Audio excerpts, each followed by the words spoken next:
Disclaimer. This channel is ran solely by a disabled person who has a speech impairment. A speech impairment is not a sign of an intellectual disability. It is a sign of physical disability. I have manually added subtitles for those who are not accustomed to my speech. If you stick around, I guarantee you will become accustomed to my speech. This channel is always a work in progress. Mistakes will happen. I will try my best to limit them, though. Finally, this channel will feature a lot of true crime content. Viewer discretion is advised. In March 2023, Englewood police made a chilling discovery. A mother and daughter murdered in their own home. What shocked the community even more was who confessed to the crime.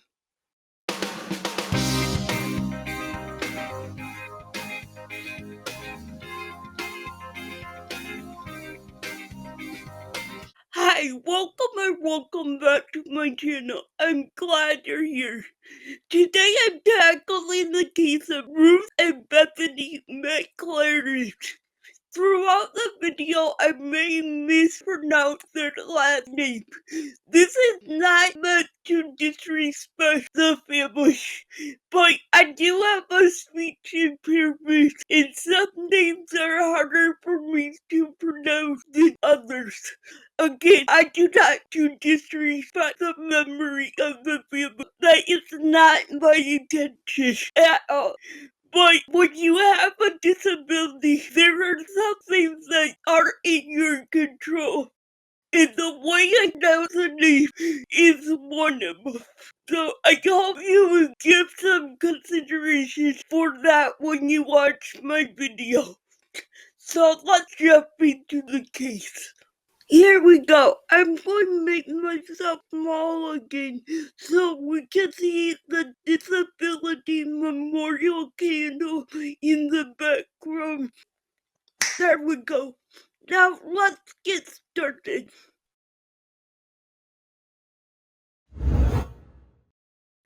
A family silenced. The murder of Ruth and Bethany MacLaren. Introduction. It was a snowy March evening in Englewood, Colorado, when a horrific 911 call was made.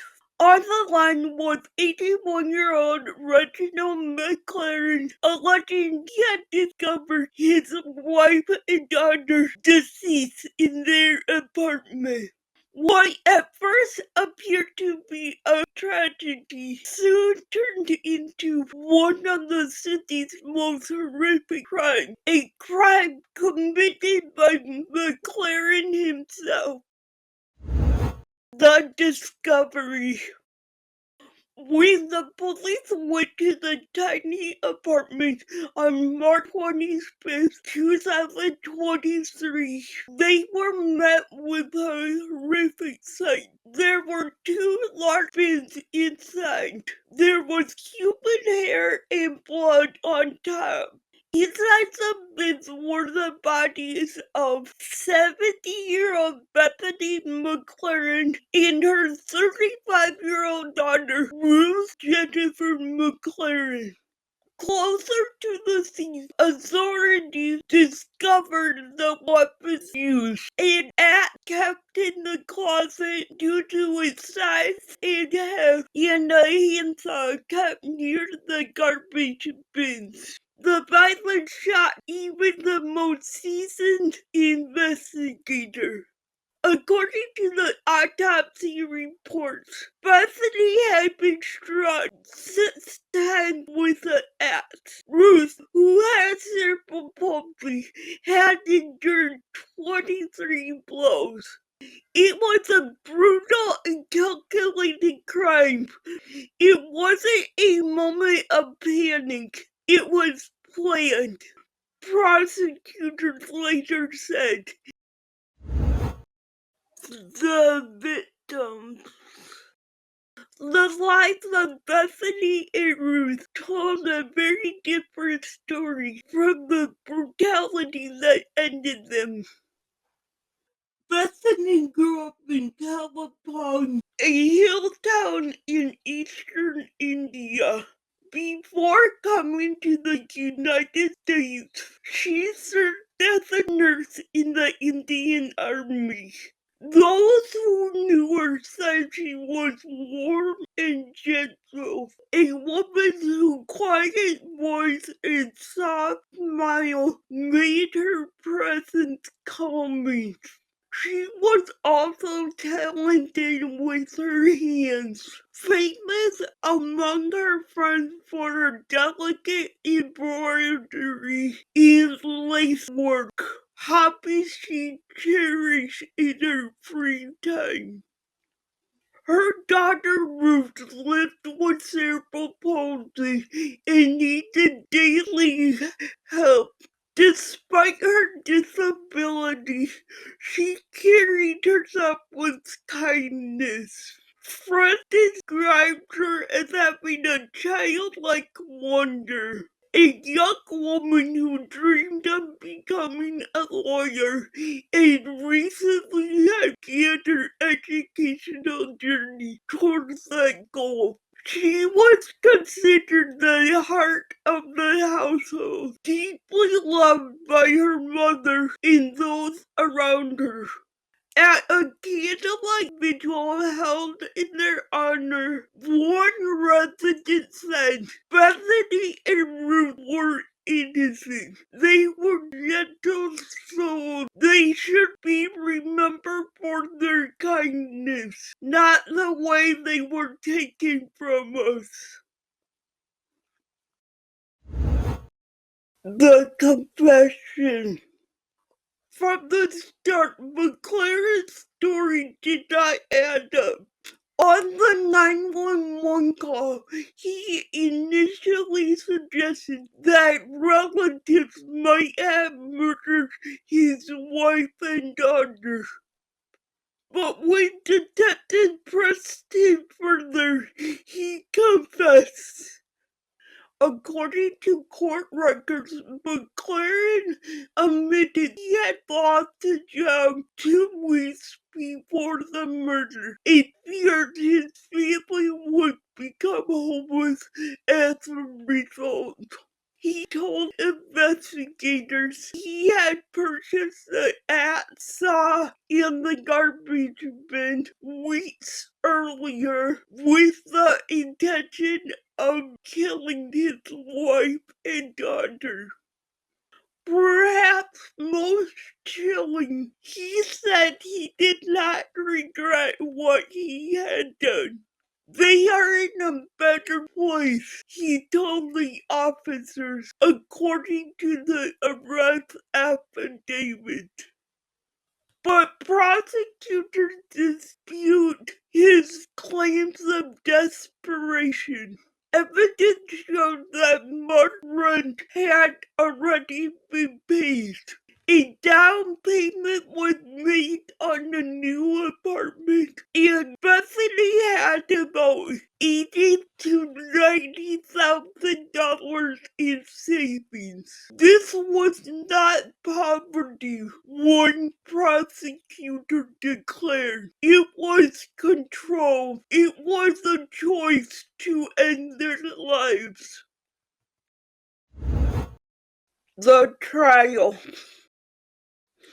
MacLaren was charged in April 2023 with 2 counts of first-degree murder, 2 counts of tampering with a body, and 1 count of false reporting.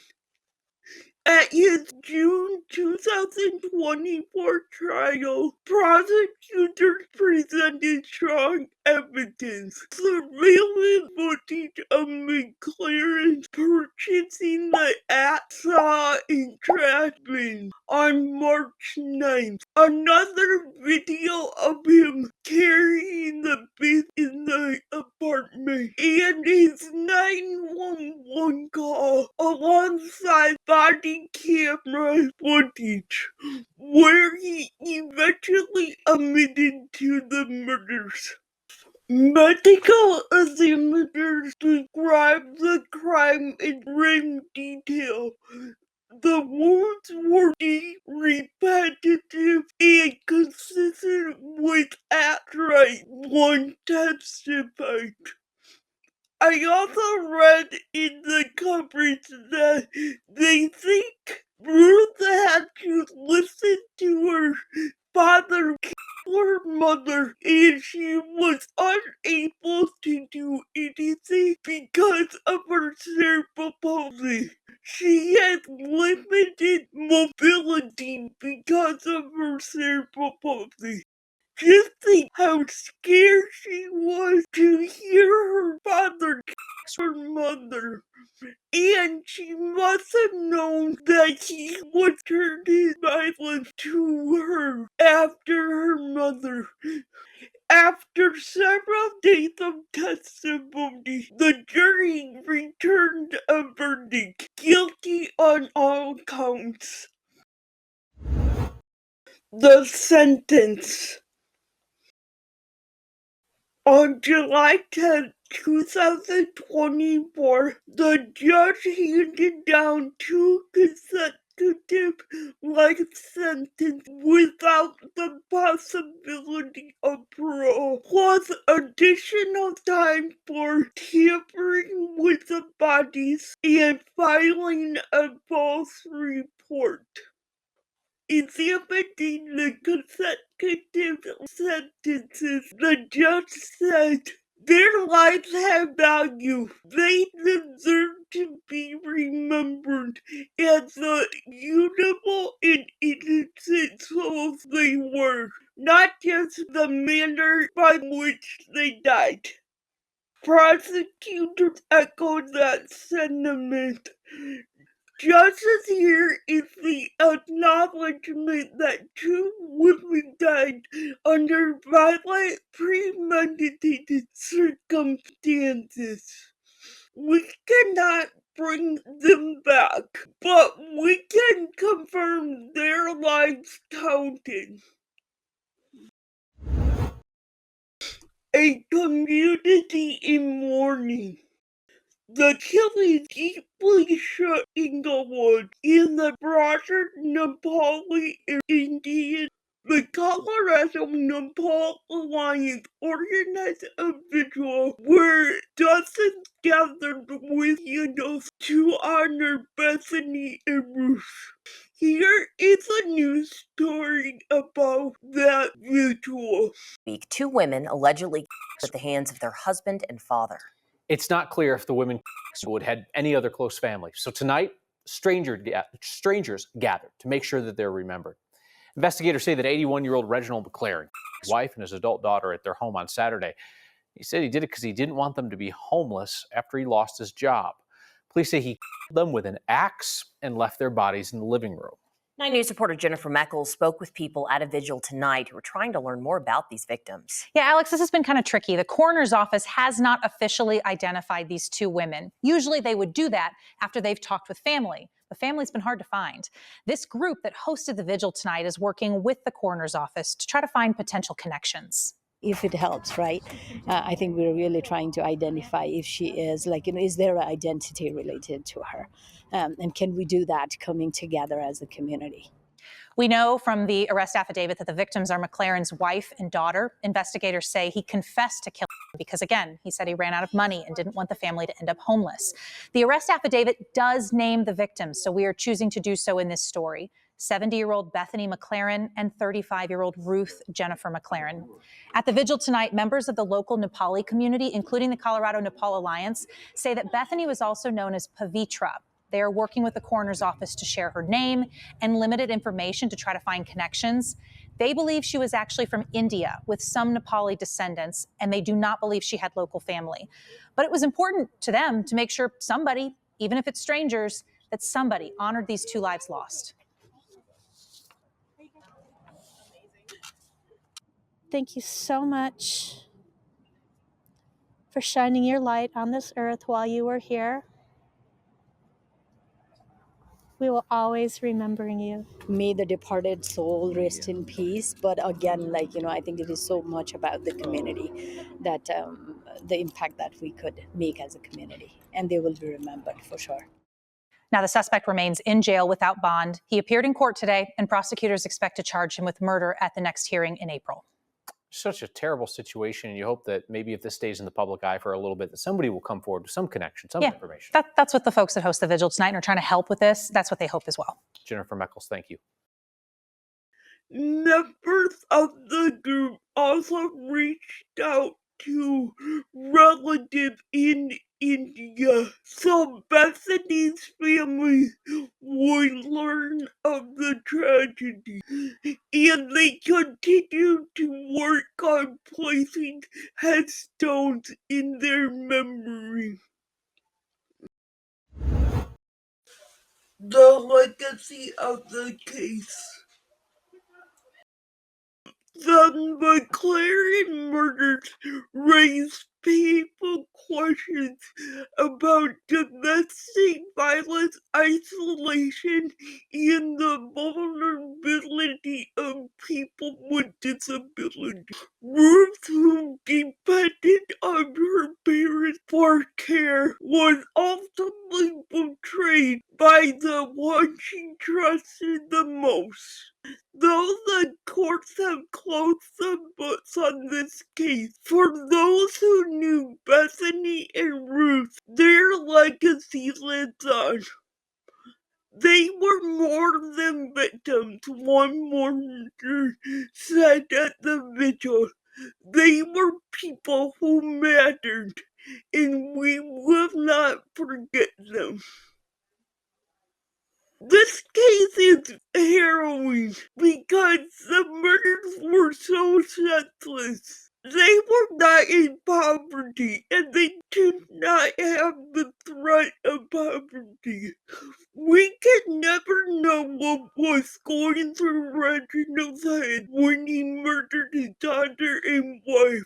We don't know if Ruth's disability played any part, but we do know that Ruth did not have a chance to protect herself. And that fact alone makes this a heartbreaking case. I hope I shed some light on this case and that we can all remember Bethany and Ruth.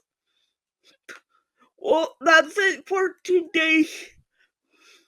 If you like this content,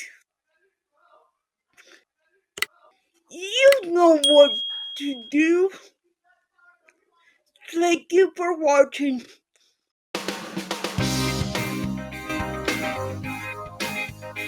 Goodbye.